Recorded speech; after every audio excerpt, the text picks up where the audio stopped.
میں جو مانگوں وہ مجھے میرا رب دے دے، یہ اچھا ہے یا زندگی میں ایک دعا میں ایسی کروں کہ اللہ جبریل سے کہے کہ میرے بندے کا کام نہ کرنا، اس کو اور مانگنے دو، اے میرے فرشتوں اور مانگنے دو، مجھے اس کا مانگنا بڑا پسند آ رہا۔ کاش زندگی میں ایک دعا، مجھے بتاؤ نا، میرا رب یہ کہہ دے کہ میرے بندے کی آواز مجھے پسند ہے، پھر تو میرا کام ہو گیا نا، میرے رب کو میں پسند آ گیا، اس سے بڑی کیا چیز ہے۔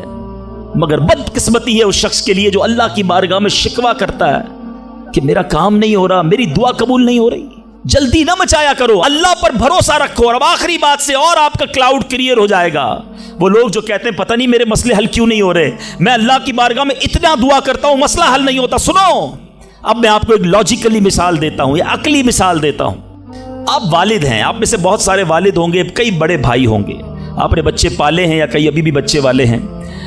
میں آپ سے سوال کرتا ہوں، آپ کا چھوٹا بیٹا ہو، اسمال چائلڈ، بیمار ہو جائے، گلا خراب، فلو، شدید کھانسی، اب وہ بچہ آپ سے ضد کرے کہ ابو جان میں نے آئس کریم کھانی ہے، میں نے ٹھنڈا شربت پینا ہے، کھانسی بھی ہو رہی ہے، بتائیے آپ پلائیں گے اس کو؟ جواب دیجئے۔ سب منع کر رہے ہیں، نہیں پلائیں گے نا۔ اچھا، اب وہ بچہ رونا شروع کر دے، آپ کے بالکل سامنے بیٹھے چیخے مار رہا ہے، رو رہا ہے، آپ کا ایک دوست بھی ساتھ بیٹھا ہے، وہ ابھی آیا، دیکھا بچہ رو رہا ہے آئس کریم کے لیے، باپ کہہ رہا نہیں کھلاؤں گا۔ اب دوست کیا کہے گا؟ یار کیسے والد ہو، بچہ رو رہا ہے کھلا دو نا آئس کریم۔ اس کو پتہ نہیں ساری بات، تو آپ اس کو کیا رپلائی دیں گے؟ آپ کہیں گے میں والد ہوں، مجھے پتا ہے بچے کو کب کیا دینا ہے، ابھی آئس کریم کھلا دوں گا تو گلا خراب ہو جائے گا، یہ اور بیمار ہو جائے گا، اس کو آئس کریم دینا اس سے محبت نہیں ہے، دشمنی ہے۔ ایسا ہی ہے؟ ذرا بات میرے ساتھ رہیے گا۔ اب بڑی دل پر ہاتھ رکھ کر میری بات سننا، تم والد ہو، تمہیں پتا ہے بچے کو کب کیا دینا ہے، میرے خالق کو نہیں پتا مجھے کب کیا دینا ہے۔ میں مانگ رہا ہوں یا اللہ روزی میں برکت دے، وہ نہیں دے رہا، میں مانگ رہا ہوں یا اللہ اولاد دے، وہ نہیں دے رہا، میں گر گڑا رہا ہوں یا اللہ کرائے کے مکان میں ہوں اپنا مکان دے دے، وہ نہیں دے رہا۔ اے مولا میں فلاں ملک میں جانا چاہتا ہوں، ویزے لگانا چاہتا ہوں، نہیں مل رہے ویزا۔ ارے کیوں یقین نہیں رکھتے؟ جتنے ادھر بیٹھے ہو میں آپ سے پوچھتا ہوں، کون ہے جو یہ کہتا ہے میری ماں مجھ سے محبت نہیں کرتی؟ ارے ماں تو وہ ہستی ہے جو اپنے سکھ قربان کر کے ہمیں سخی کرتی ہے، ساری رات ہمارے لیے جاگنے والی ہماری ماں ہے۔ تو جو ماں تکلیف نہیں دے سکتی، وہ ماؤں سے زیادہ پیار کرنے والا کیسے ہماری دعا قبول نہیں کرے گا؟ یہ یقین رکھ لو، اگر میں مانگ رہا ہوں وہ نہیں دے رہا تو وہی میرے لیے بہتر ہے۔ میرا کام نہیں ہو رہا نا، وہی میرے لیے بہتر ہے۔ جو اولاد کے تمنائی ہیں، نہیں مل رہی اولاد، یقین کر لو کہ میرے لیے اولاد بہتر نہیں۔ پوچھو ان ماں باپ سے جن کے بچے مار کر انہیں گھر سے نکال دیتے ہیں، وہ کہتے ہیں کاش بچہ پیدا ہی نہ ہوتا، بیٹے نے مارا ہے مجھے، بیٹے نے گھر سے نکال دیا۔ ایسی اولاد نہیں دنیا میں؟ ان ماں باپ سے پوچھو، کیا پتا آپ کے مقدر میں ویسی ہی اولاد ہو۔ اور اللہ فرما رہا ہے، اللہ کریم ہے، ہمارے بارے میں اچھا فیصلہ کیا کہ ہمیں اولاد سے محروم رکھا۔ اے میرے بندوں، جب تمہیں ماں باپ پر یقین ہے کہ وہ برا فیصلہ نہیں کرتے تو اپنے خالق پر یقین کر لو۔ اب اگر یہ سوچ لوگے نا تو آپ کی لائف بڑی پرسکون ہو جائے گی۔ اب آپ ٹینشن میں نہیں رہیں گے، دعا کریں گے، کام ہو گیا تو بھی اللہ کا شکر، نہیں ہوا تو بھی اللہ کا شکر، میرے لیے بہتر تھا نا، اللہ نے اس لیے نہیں کیا۔ یقین کر لو اپنے مالک پر۔ ایک بار میں افریقہ میں تھا، تنزانیہ میں، ایک بہت بڑے بزنس مین تھے، انہوں نے کہا میرا بہت بڑا ان کا کاروبار تھا، 7,000 گھر انہوں نے بنائے تھے، پورا سٹی بنایا، بڑی محبت کرتے ہیں دعوت اسلامی سے۔ مجھے کہا تنزانیہ آئے، اب ہمارے ساتھ چلیں اور ہمارے اس پورے شہر کے اندر دعا کر دیں۔ میں نے کہا چلیں چلتے ہیں، میں ان کے ساتھ بیٹھ گیا ان کی گاڑی میں۔ سنیے گا ذرا، میں اس بزنس مین سے ایک بات سیکھا ہوں اور میں بھولتا نہیں ہوں بات، تقریباً جب بھی میں نے یہ بیان کیا مجھے واقعہ خود ہی یاد آ جاتا ہے۔ ہم گئے اس کے ساتھ، one of the biggest business man of that country, بڑا کام تھا ان کا۔ ہم گئے تو اتفاق تھا جو پل تھا اس شہر کو اور ان کے شہر کو ملانے والا، وہاں کوئی ورک ہو رہا تھا، کام ہو رہا تھا۔ گاڑی رک گئی ہماری، وہ بڑا آدمی تھا، اس نے کئی لوگوں کو فون کیا، بھائی ہماری گاڑی کو نکلنے دے، کہا نہیں صاحب گاڑی نہیں نکل سکتی، پل پر کام ہو رہا ہے، ٹریفک کلوز۔ بہت کوشش کی اس نے، نہیں ہوا، ہم واپس آ گئے۔ جب ہم واپس آئے تو مجھے لگا کہ یار اس کو بیچارے کو دل چھوٹا ہو جاتا ہے نا انسان کا، بڑی محبت سے لے کر گیا اور لے ہی نہیں جا سکا۔ تو میں نے کہا آپ گھبرائیں نہیں، اس میں کوئی خیر ہوگی، اللہ خیر کرے گا، میں ان کو تسلی دے رہا ہوں۔ یار اس بندے نے جو جملہ کہا نا، وہ کہتا ہے بھائی میری زندگی کا ایک دستور ہے، جب میرا کام ہو جاتا ہے نا تو میں ایک بار اللہ کا شکر ادا کرتا ہوں، نہیں ہوتا تو 2 بار اللہ کا شکر ادا کرتا ہوں۔ میں شاکڈ ہو گیا. میں نے کہا آپ نے کیا کہا ذرا دوبارہ کہیے. وہ بزنس مین ہے, ہی از ناٹ مولوی, کوئی عالم دین نہیں تھے, لیکن مجھے سکھا گیا وہ بندہ. میں نے کہا دوبارہ کہیے. وہ کہتا ہے جب میرا کام ہو جاتا ہے نا, میں ایک بار اللہ کا شکر ادا کرتا ہوں, جب نہیں ہوتا تو میں 2 بار اللہ کا شکر ادا کرتا ہوں. میں نے کہا یہ کیوں؟ کہتے نہیں کس نے کیا, کام نہیں ہوا تو کس کی مرضی سے ہوا, ہم دونوں کا جانا وہاں ٹھیک ہی نہیں تھا, جب ہی روڈ بند ہو گیا, اللہ نے جو کیا میرے مالک نے بہتر کیا. میں نے کہا یار آپ کمال کی شخصیت ہو. میں اتنا خوش ہوا اس بندے سے. یہ فارمولہ یاد کر لو, لائف پرسکون ہو جائے گی. جو مانگو مل جائے یا اللہ تیری مہربانی, جو نہ ملا یا اللہ پھر بھی تیری مہربانی. تو میرے ماں سے زیادہ مجھے چاہنے والا ہے, بہتر تھا جبھی تو نہیں دیا. تو بہرحال میرے میٹھے اسلامی بھائیوں, دعا میں کنجوسی نہیں, دل و جان سے مانگو, ٹھیک ہے. اچھا اب دعا کے کچھ آداب بھی سن لیں. دعا قبول نہ ہونے کا ایک سبب حرام روزی بھی ہے. حدیث کے الفاظ ہیں حرام خور کی دعا قبول نہیں ہوتی. بندہ حرام بھی کھا رہا ہے, سود کا کام بھی کر رہا ہے, ملاوٹ بھی کر رہا ہے, جھوٹ بول کر روزی بھی کما رہا ہے, کہتا ہے دعا کیوں قبول نہیں ہوتی. ایک بار حضرت موسیٰ علیہ نبینا علیہ الصلوۃ والسلام نے ایک شخص کو دیکھا, بڑا رو رہا تھا, بڑا گر گڑا رہا تھا, یا اللہ میری دعا قبول کر لے, یا اللہ میری دعا قبول کر لے. حضرت موسیٰ نے دیکھا, اللہ سے عرض کی مولا تیرا بندہ کتنا رو رہا ہے, گر گڑا رہا ہے, میرے مالک اس کی دعا قبول کر لے.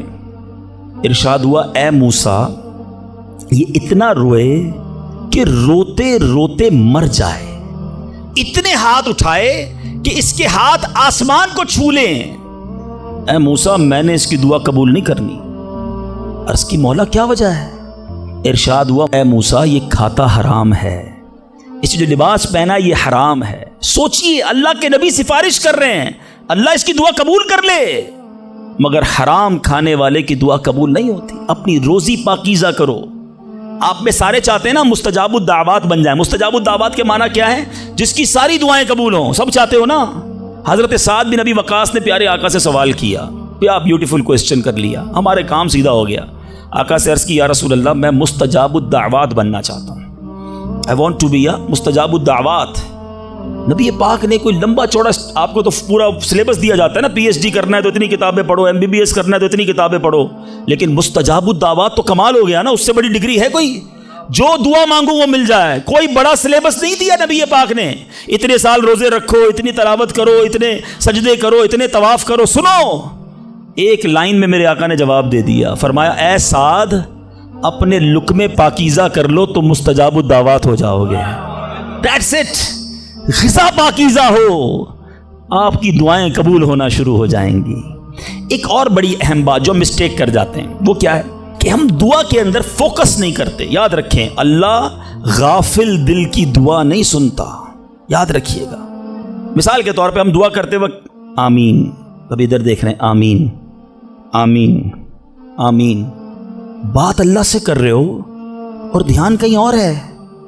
اس کو میں آپ کی اگزامپل دیتا ہوں. آپ میں سے کئی ٹیچرز بیٹھے ہوں گے, پروفیسر بیٹھے ہوں گے, سیٹھ بیٹھے ہوں گے, والد بیٹھے ہوں گے. آپ کا اسٹوڈنٹ آپ کے سامنے بیٹھا ہے, آپ کا بیٹا آپ کے سامنے بیٹھا ہے, آپ کا ماتحت آپ کے سامنے بیٹھا. آپ اس کو بڑا کوئی بات سمجھا رہے ہیں, بیٹا دیکھو یوں کرنا یوں کرنا ہے. وہ کبھی ادھر دیکھے, کبھی ادھر دیکھے, کبھی موبائل نکال لے. کیسا لگے گا آپ کو؟ کمال ہے یار, میں تم سے بات کر رہا ہوں اور تمہارا دھیان کہیں اور ہے. توجہ سے سنو. آپ کو برا لگتا ہے آپ کا بچہ آپ کی بات نہ سنے. تم رب کی بارگاہ میں ہاتھ اٹھا کر دھیان کہیں اور ہے, کدھر سے دعا قبول ہوگی؟ یہ بے ادبی ہے. بارگاہ الہی میں حاضر ہیں تو بس فوکس, پتا چلے میں کس کے دربار میں ہوں. آنکھیں جھکی ہوں, ادب سے بندہ بیٹھے وضو کر کے, ہیں اس کا خیال مالک کے دربار کی طرف ہو کہ غلام ایک مجرم بادشاہ کے دربار میں ہاتھ اٹھائے بھکاری بن کر حاضر ہوا ہے. پھر دیکھیں کیسے عطا ملتی ہے. ایک اور مسٹیک دعا قبول نہ ہونے کا ایک سبب, اور وہ ہے یقین. ایک بڑا پرابلم یہ ہے, بندہ کہتا ہے یار چلو مانگ لیتے ہیں, باقی ہوتی نہیں اپنی دعا قبول. ہے روایتوں کا مضمون ہے جو بندہ یہ کہے نا کہ دعا پتہ نہیں قبول ہوگی یا نہیں, اس کی قبول ہی نہیں ہونی ہے, وہ نہ مانگے. یقین چاہیے, وہ بلیف چاہیے, وہ یقین ساتھ ہو تو پھر دعا عرش تک جاتی ہے. ایک واقعہ مجھے یاد آیا. ایک بار ایک گاؤں میں بارش نہیں ہو رہی تھی, بڑا زبردست قحط. گاؤں والوں نے طے کیا چلو مل کر ذرا دعا کرتے ہیں, نماز استسقاء وغیرہ پڑھتے ہیں. گاؤں کے سارے لوگ جمع ہوئے, ہزاروں کا مجمع.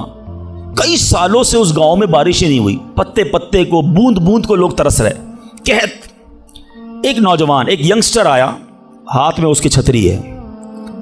سارے گاؤں والے ہنسنے لگے کہ اللہ کے بندے، کئی سالوں سے ایک قطرہ پانی کا نہیں گرا، تم چھتری لے کر آئے ہو؟ اس نوجوان نے کمال کا جواب دیا کہ جس سے مانگنے آئے ہیں وہی تو برسانے والا ہے۔ اب اگر اس نے برسا دی تو کیا بھیگتے ہوئے جاؤں گا؟ اب ہوا یہی، کتاب میں لکھا سب نے دعا مانگی، نوجوان کے یقین کی برکت سے دعا کے دوران موسلا دھار بارش شروع ہو گئی، سارا گاؤں بھیگتے ہوئے گیا، نوجوان چھتری کے نیچے چلتا ہوا جا رہا ہے۔ یقین ہوگا تو کام ہوگا، دعا پر یقین نہیں تو اللہ پر ہی یقین نہیں ہے تو کام کیسے ہوگا؟ یہ تو چند میں نے آداب بیان کر دیے۔ اب میں دو بڑی اہم باتیں کرنا چاہتا ہوں کہ دعا جو ہے نا ماں باپ کی، وہ بڑی امپورٹنٹ ہے۔ بعض اوقات ہم سمجھتے ہیں کہ یار کام نہیں ہو سکتا، میرا بڑا ٹپیکل ہے، میں بڑی مشکل میں پھنس گیا ہوں، میرے مسائل بہت ہیں، یہ مسئلہ حل ہو ہی نہیں سکتا، میں اتنے بڑے قرضے میں آ گیا ہوں کہ وہ قرضہ کیسے اترے گا؟ میں ساری زندگی نوکری کرتا رہا ہوں، قرضہ تو نہیں اترنا، میری یہ بیماری ڈاکٹر کہتے ٹھیک ہی نہیں ہوگی۔ یہاں آ کر ہمارا کانفیڈنس شیک ہو جاتا ہے، ہم اللہ سے بھروسہ اٹھا لیتے ہیں، ہمیں لگتا ہے نہیں یار یہ پرابلم سالو نہیں ہو سکتا۔ آج ایک بات سیکھ کر جانا، جو پرابلم آپ کے سامنے بہت بڑا ہے نا وہ آپ کے لیے بڑا ہے۔ ان اللہ علی کل شیء قدیر، میرا مالک جب چاہے جیسے چاہے حکم فرمائے اور مسئلہ حل ہو سکتا ہے۔ اب میں آپ کو اس کو لاجیکلی سمجھاتا ہوں۔ ایک آپ نے دیکھا ہوگا آپ کے گھر میں چونٹیاں چلتی ہیں، بازوں کا چونٹیاں ہوتی ہیں نا، اب چونٹی جا رہی ہے، آپ اس کے سامنے سیب رکھ دیں، اب چونٹی کی طرف رہ کر سوچیں، چونٹی دیکھے گی اتنی بڑی چیز سیب، چونٹی کے لیے وہ سیب پہاڑ ہے، چونٹی ہٹا سکتی ہے اس کو؟ نہیں، وہ کیا کرے گی؟ کھڑی رہے گی یا تو راستہ بدل دے گی، یار اتنی بڑی چیز سامنے آ گئی میں تو کچھ نہیں کر سکتی، وہی سیب آپ واپس اٹھا کے جیب میں رکھ لیں، چونٹی کا راستہ کلیئر۔ بات سمجھ رہے میری؟ سیب چونٹی کے لیے کیا تھا؟ پہاڑ، آپ کے لیے کیا ہے؟ سیب، آپ نے اٹھایا واپس جیب میں رکھ لیا، چونٹی کے سامنے سے پہاڑ ہٹ گیا۔ جو پرابلم میرے اور آپ کے سامنے ہے نا، میرے لیے پہاڑ ہے، آپ کے لیے پہاڑ ہے، آپ کو لگتا ہے سالو ہی نہیں ہو سکتا۔ ان اللہ علی کل شیء قدیر، وہ جب چاہے جیسے چاہے، منٹوں میں، منٹ بھی زیادہ ہیں، سیکنڈوں میں پرابلم سالو کرتا ہے۔ دل سے دعا مانگو۔ اب میں آپ کو ایک واقعہ سنا، ایک ڈاکٹر کا بڑا ہی زبردست واقعہ، میں نے کتاب میں پڑھا، ڈاکٹر احمد اس شخص کا نام تھا، ایک کنٹری میں وہ بڑا زبردست ڈاکٹر تھا اور one of the biggest doctor of that country. حکومت نے پلان کیا کہ اس ڈاکٹر کو کنٹری کا سب سے بڑا ایوارڈ دینا ہے، سب سے بڑا انعام۔ ایک سیمینار مقرر کیا گیا، اس کو ایز اے اسپیشل گیسٹ مہمان خصوصی بلایا گیا، کہا دنیا بھر سے لوگ بلائیں گے، پاکستان کے یا اس ملک کے بڑے لوگ آئیں گے، آپ کو گفٹ دیا جائے گا، آپ کو ایوارڈ دیا جائے گا۔ ڈاکٹر صاحب بڑے خوش کہ میرے اعزاز میں اتنی بڑی تقریب۔ مثال دیتا ہوں، ان کی منڈے کو تقریب تھی، سنڈے کو انہوں نے فلائٹ بک کر لی کیپٹل جانے کے لیے، دارالحکومت میں جانے کے لیے۔ سنڈے کو جب فلائٹ ٹیک آف ہوتی ہے، بڑے خوش ہیں ڈاکٹر صاحب کے لائف ٹائم ایک ایسا ایوارڈ مجھے ملنے والا ہے جو پوری زندگی میں نہیں ملا مجھے۔ فلائٹ ٹیک آف ہوئی اور جہاز جو ہے وہ جیسے ہی ٹیک آف ہوا تھوڑی دیر بعد موسم خراب ہو گیا، جہاز میں بڑے ہچکولے آنے لگے، بڑی گھبراہٹ ان کو ہو گئی، ایسا لگا کہ جہاز کہیں حادثے کا شکار نہ ہو جائے۔ کیپٹن نے اعلان کیا کہ جہاز میں کوئی فنی خرابی ہے، موسم بھی بڑا خراب ہے، ہمیں کسی چھوٹے سے ایئرپورٹ پر جہاز اتارنا پڑے گا۔ اس جہاز کو ایک چھوٹے ایئرپورٹ پر خیریت سے لینڈ کروایا گیا، سب لوگوں نے سکون کا سانس لیا۔ ڈاکٹر صاحب پریشان تھے کہ مجھے آج کسی صورت بھی کیپٹل دارالحکومت پہنچنا ہے، کل ایوارڈ میرے لیے ہے، ساری دنیا آنی ہے اور میں نہیں پہنچ سکا۔ ڈاکٹر صاحب ویٹ کرتے رہے کہ اب کب اڑے گا۔ ایئرپورٹ کے عملے نے کہا کہ حضور آج جہاز نہیں اڑ سکتا، یہ جہاز میں ایسی خرابی ہے، ہمارا ایئرپورٹ بھی بہت چھوٹا ہے، ہمارے یہاں کوئی ٹیکنیکل اسٹاف نہیں ہے، یہ کل ہو سکے گا۔ ڈاکٹر صاحب کہے میں مر جاؤں گا، بہت بڑا پرابلم ہو جائے گا، مجھے کل بہت بڑا ایوارڈ ملنا ہے، مجھے کیپٹل پہنچنا ضروری ہے۔ کہ دیکھیں اگر آپ نے واقعی وہاں پہنچنا ہے نا تو اس کا آسان حل یہ، آپ گاڑی کرائے پہ لیں، جہاں جانا ہے وہ 6-7 گھنٹے کی ڈرائیو ہے، آپ رات تک پہنچ جائیں گے، آپ جہاز کا انتظار نہ کریں۔ ڈاکٹر صاحب کو مشورہ سمجھ آیا، رینٹ کار لی، گاڑی ڈرائیو کرنا شروع کی۔ سارے راستے میں بارش، بجلی چمک رہی ہے، اکیلا ڈرائیور گاڑی چلا رہا ہے ڈاکٹر صاحب۔ اچانک اس کو سمجھ ہی نہیں آئی، راستہ پہلی بار تھا، وہ کسی ان نون راستے پر چڑھ گیا، موٹر وے سے اتر کر کسی چھوٹے راستے پہ چلا گیا۔ چلتے چلتے چلتے بارش زبردست، بھوک زیادہ لگی، ڈاکٹر کو احساس ہو گیا کہ میں غلط راستے پر آ گیا ہوں۔ اب بارش بھی اتنی، بھوک سے برا حال، دیکھا ایک چھوٹا سا گھر، اس میں بلب جل رہا تھا۔ اس ڈاکٹر نے گاڑی وہاں پارک کی، دروازہ نوک کیا، ایک بوڑھی خاتون باہر نکلی، کہا بیٹا کون ہو؟ کہا ماں جی راستہ بھول گیا ہوں، بارش بہت ہے۔ کہا بیٹا اندر آ جاؤ۔